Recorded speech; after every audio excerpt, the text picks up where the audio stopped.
Black Friday. Hundreds of thousands of TVs are being sold within the opening hour. Millions of dollars are being saved on deals and discounts? But what are you really buying? Are you actually saving money?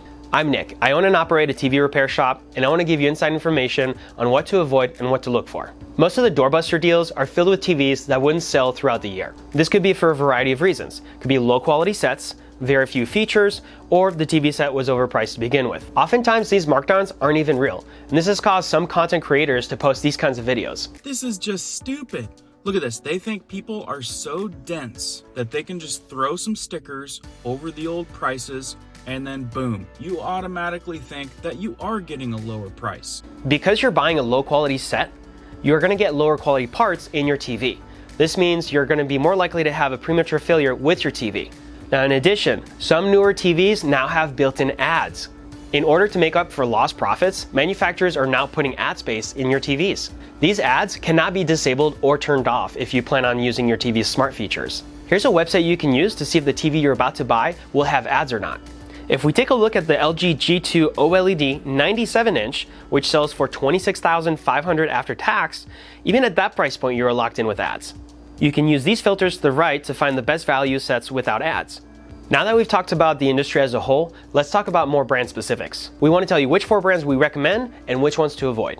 The brands on our recommended list are typically going to be built with higher quality parts and have higher quality picture. Our avoid list is going to be comprised mostly of brands that we see commonly fail and come into our shop for repair, as well as typically have lower quality picture. Now before I rattle off the list, please keep in mind this is a generalization of the overall brands. We have TCL, Hisense, Insignia, Philips, Toshiba, Element, RCA, Westinghouse, Pixel, Emerson, Sharp, Amazon Fire TV, ON, and many more. What's the common failure with these?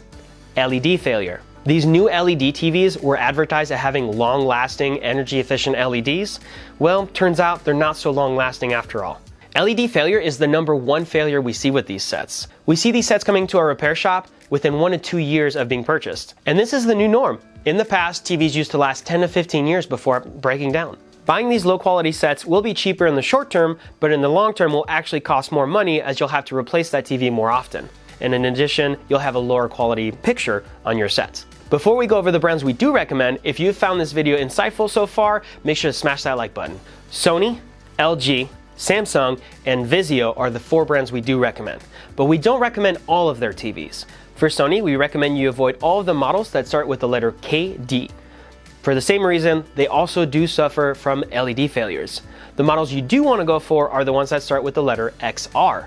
For Samsung, we recommend you avoid the 5000, the 6000, and even the 7000 series models.